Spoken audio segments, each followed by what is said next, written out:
What's up everybody, Coach Mills here, coming at you with a brand new Valorant video. And in this video, we're going to be breaking down the new Valorant weapon tier list, analyzing the top pro players to see what weapons are good, bad, and insane that you should be using. There's a lot we got to talk about, but first let me tell you about this insane tool, the Overwolf Valorant Tracker. This is an in-game Valorant tracker that is going to give you live performance updates while you're playing. You're going to be able to look at your player profile, find your best and worst maps so that you know exactly what you need to focus on, your own personal stats, your most played agent that you can use to gather important information about what you need to do and how you can improve from here. This is our most exciting sponsor yet because it goes hand in hand with our mission to help you improve, and this is perfect for those of you who want to climb. So go check it out right now in the download links below. Now, in order to get this information, we're going to be combining EMEA and NA LCQ in order to get stats from some of the top pros right now and see what weapons are coming out on top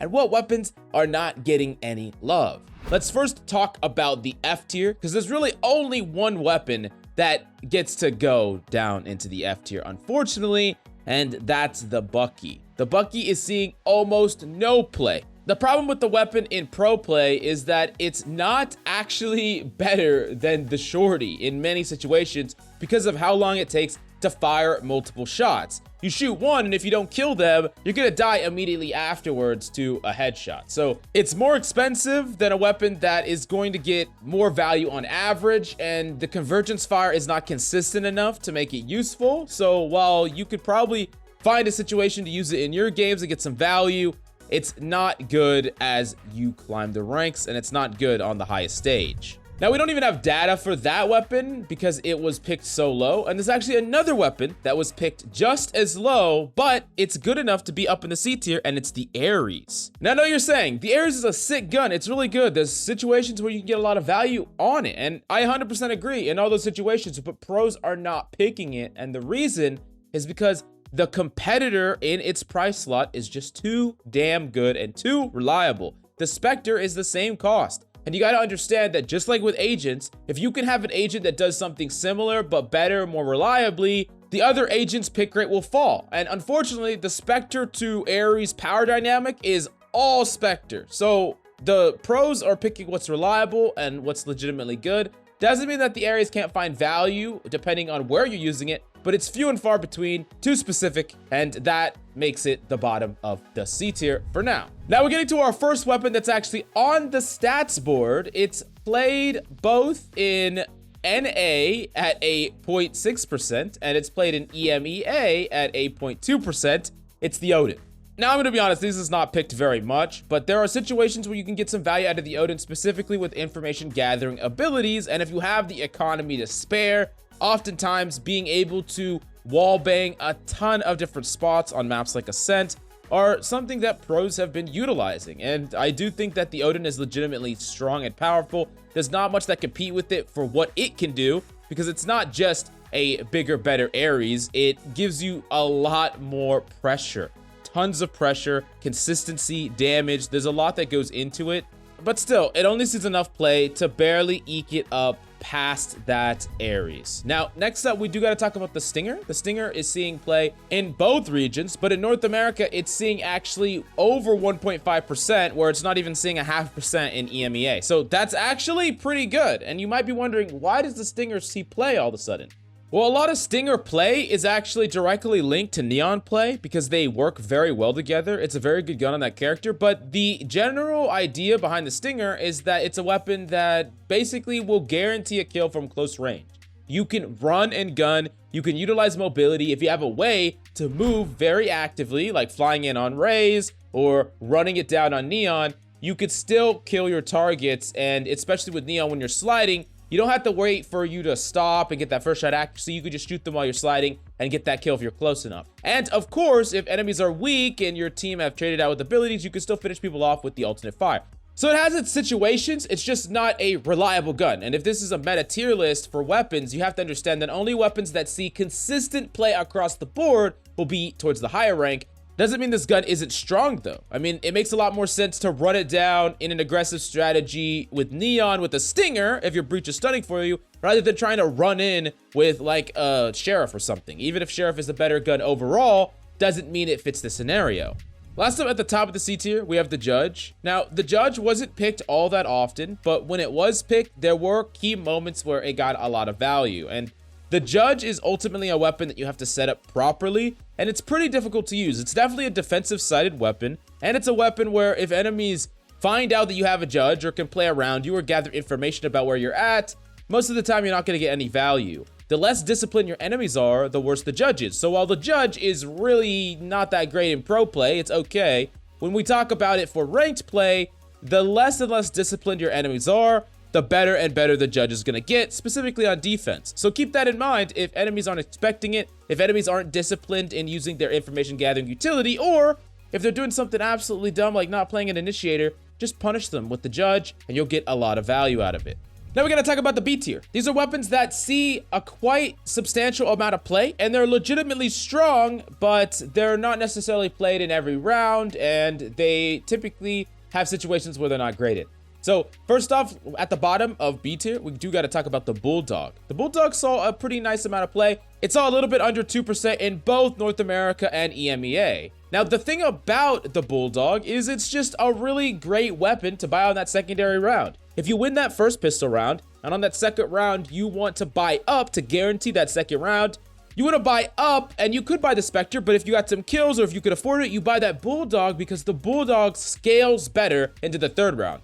Bulldog is a lot better up against rifles than the Spectre is, mainly because if you have proper crosser placement, you can just insta-kill people by getting 2 headshots back-to-back like right away, and it's really, really powerful, even at longer ranges, much further than the Spectre. So the Bulldog is powerful in those situations. That being said, of course, there's still going to be characters that prefer the Spectre, characters that have mobility, characters that want to spray through smokes.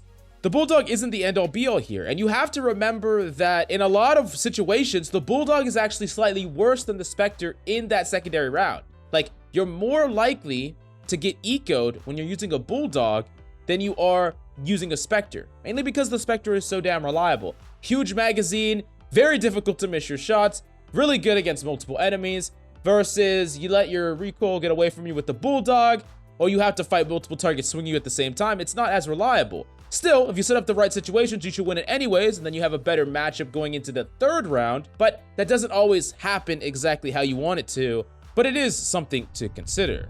Next up, we do got to talk about the Guardian. The Guardian did see a substantial amount of play in both regions. The Guardian did see over 1% in both EMEA and North America. Now, the biggest problem with the Guardian is that it's very, very weak to weapons that want to push up on you and swing you and chase you down. So when you're playing a Guardian, you really want to be up against even rifles and ops, not really up against weapons that can, force a close engagement. And if the enemy are poor, if they do have weapons that can force a close engagement, you'll see pro players often using the Guardian in very long sightlines on purpose, trying to really systematically take these engagements, these aim duels, rather than getting in a situation where they can get utility dumped and run down. The other thing you need to consider about the Guardian is there's a lot of situations where buying light armor plus a rifle is economically going to make more sense, right? It's going to make a lot more sense than, buying full armor plus a Guardian, but buying light armor plus a Guardian gives you a situation where if you hit your shots, you can actually kill people, get headshots, kill operators even. There's a lot of situations where you're almost like a glass cannon when you're doing that. But if you're really poor, if you force spot one round and you need to buy with your team, it's something that is pretty vulnerable and weak to a lot of things, but it has high pick potential. Next up, we do got to talk about the Marshal. The Marshal did see decent play in both regions. It saw about a 1% pick rate. Now, the Marshal is really strong, especially on maps where you can utilize its range, right? That's the key to the Marshal. And that's what we're seeing the most when we see the Marshal played on maps like Breeze, for instance. Now, while it doesn't have the highest pick rate, it is important to understand the potential of this weapon. There were a lot of rounds in both regions where someone clutched up off the power level of a Marshal. The Marshal, especially when set up properly, gives you multiple opportunities to get a pick. And that can be round changing. And that's not just picks against people that are using just whatever weapon. that's picks against rifle users. And that is just phenomenal. The Marshal has the capability to really flip an entire fight. It's just with the nature of the pro meta right now, a lot of things are based off of playing off each other, using utility to set up each other, going in together. Of course, that's just kind of the way that the pro meta has always been and the way that the pro meta further develops towards.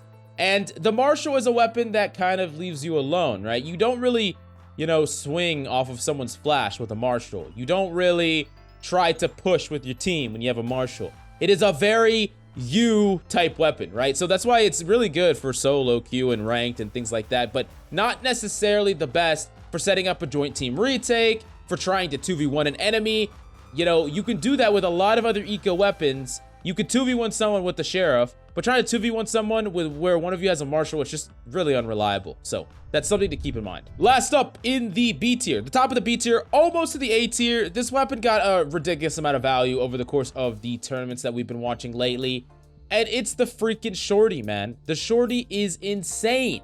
The Shorty is ridiculous. We're seeing players rock the Shorty as their secondary just because. And I've seen a number of different situations where a team is completely clutched up by getting a double kill with the Shorty out of nowhere, because they utilize a lot of their bullets. They utilize, their rifle bullets. They spray, whatever the case may be. They push through a smoke, or they hide around a corner, and the enemy thinks they're vulnerable, only to get one tapped by this freaking Shorty, this 200 credit menace. And the Shorty is one of the reasons why a lot of the shotguns are kind of underpowered, and it's also one of those weapons that you need to keep in the back of your mind, because if an enemy whips it out and you're not ready for it, it's gonna be a freaking bad time. The Shorty is very strong, and it's super cheap, so the opportunity cost is low, but the potential here is so high. Like, you use the Shorty to catch a lurker that's not paying attention, or a rotator, or whatever the case may be. You kill him with the Shorty, and you get to upgrade to something crazy. You can do this in ranked as well, where if enemies are pushing into any area and they don't properly clear you, they don't properly pre-fire you or use abilities to get you out, or whatever the case may be, the Shorty is just gonna kill. And even if they're playing correctly, you can utilize the Shorty in and out of smokes on the battlefield. I think it's just really cheap and really strong, and we've seen a ton of different examples of its potential power level throughout these tournaments. So for all these reasons combined, it's at the very top of the B tier, but it's pretty close to freaking A. Now we're moving on up, and we're in the A tier now, and there's a weapon in here that you might not expect, and it's the Frenzy. The Frenzy is seeing quite a bit of play at above a 2% in both regions. Now, the Frenzy is becoming a weapon that is really great to buy on eco rounds, really great to buy on save rounds. And the reason is, you set up the proper engagements with this weapon, you're gonna get a kill. It's really reliable, actually, at killing from close range. If you're playing a Neon, if you're teleporting in with the Yoru, if you're flying in with the Rays, the Frenzy is not only a great weapon at just killing someone, even a rifle user from close range, but it's almost a guaranteed trade. Like, if your teammate is fighting someone and they die, and you swing around the corner with the Frenzy, you're gonna kill the person they were fighting. It's a very reliable way to trade out numbers, and that's typically what you want to do in a save or an eco. Is you want to 2v1 an enemy, you want to trade out with them, and then now one of your teammates has an actual rifle, right? And that brings you to economic parity in a small way, as opposed to, trying to fight 5v5 and they have rifles and y'all have freaking random weapons. So the Frenzy is strong in that regard. It's strong with specific situations and specific characters, and ultimately we're seeing pros use the weapon really well. Recoil control is on point. I'm seeing pros dink people multiple times from mid-range. It's pretty crazy what we're seeing out of the Frenzy, and I think that it's a really underrated weapon, and it's really strong. And especially in ranked play, I don't think enough people are accessing the free value that the Frenzy offers. It's really a great gun. Next up, we do got to talk about the Ghost. From a pure numbers point of view, the Ghost is seeing quite a bit of play. It's seeing about a 5% pick rate in both regions. And the Frenzy is just a reliable gun, but it can be overused. Gone are the days where teams would 5-stack pick a Ghost, right? We've seen that before when Valorant was kind of fresh. In pistol round, teams would sometimes, all 5 of them would pick a Ghost. Now, we're seeing maybe 2 characters pick a Ghost. Very few characters, because the thing is, you have to really look at your utility. You have to say, hey, I'm an Initiator, or, I'm Omen, or I'm whatever character, and my Paranoia is too good. My Drone is too good. My Satchels are too good. If I buy a Classic plus Armor, I'll have 100 extra credits. That means I can buy an extra piece of utility. you have to think about these things, and every single character has optimized utility to buy, especially depending on where you're pushing, attack, defense, things like that. And while the Ghost does give you some potential to get some headshots and pop off, it's not a guarantee, with enemies running around rocking armor, with Chambers running around killing everyone no matter what. And at the end of the day, utility is how you properly set up engagements. So only if it makes sense economy-wise with your character are you seeing Ghost buy. And you also don't want to overbuy Ghost most of the time. So typically only 2 to 3 members of any team are buying the Ghost at all. And then, of course, as far as using this weapon in saves and bonuses, it's not really bought again into the next pistol round. I mean, some of the Ghosts will get carried over and passed around for the rest of the game, but it's not like you're trying to play an eco and you buy a Ghost. For that credits, you would rather buy a Frenzy. You would rather buy, you know, a million other guns, or just rock the Classic, because the Classic has higher potential up against people with full armor, with that right click, with joint swinging, with mobility. So it's important to understand that the Ghost is still strong. It's just situational, and it has to make sense with your character. Next up, we do have to talk about the Spectre in the A tier. The Spectre, we mentioned it before when we were talking about the Ares. The Spectre has about a 6% pick rate in both regions. The Spectre is very strong, very reliable, and it's the most picked weapon in that secondary round. And it's oftentimes picked with full armor later on in the game, because people don't want more firepower. They want something reliable. They want all their abilities, and they want their armor. I think there's a lot of situations where a ability heavy character, right? Someone, let's say Sova, in a ranked game, he's like, you know what? I'm not gonna buy any utility.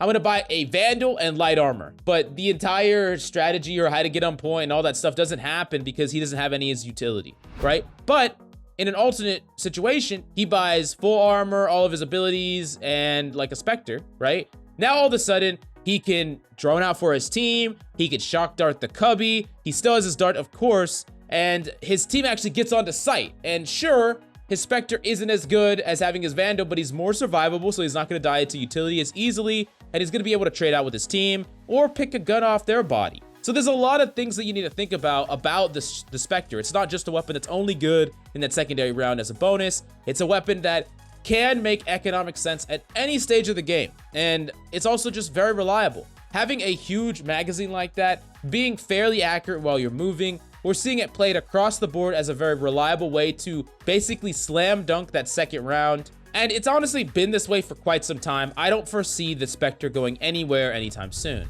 Now, at the top of the A tier, we do have to talk about the Operator. The Operator is so phenomenal. It's very picked, and even though it's only picked about a 4% pick rate in both regions, as far as a pick per dollar, it is just blowing the competition out of the water. And the Operator is a really, really strong weapon. Of course, in pro play, the aim's there, holding angles are there, but in a chamber meta where chamber is very strong, the Operator is just very powerful and essential. And you might be thinking, hey, with the chamber nerfs, then chamber will see less play, and the Operator will see less play, and the Operator will be a bad gun all of a sudden. And there's several things wrong with that hypothesis. First off, the verdict is not out about how much that has actually affected chamber. In fact, most pros think it didn't affect him hardly at all, so he'll still see quite a bit of meta play.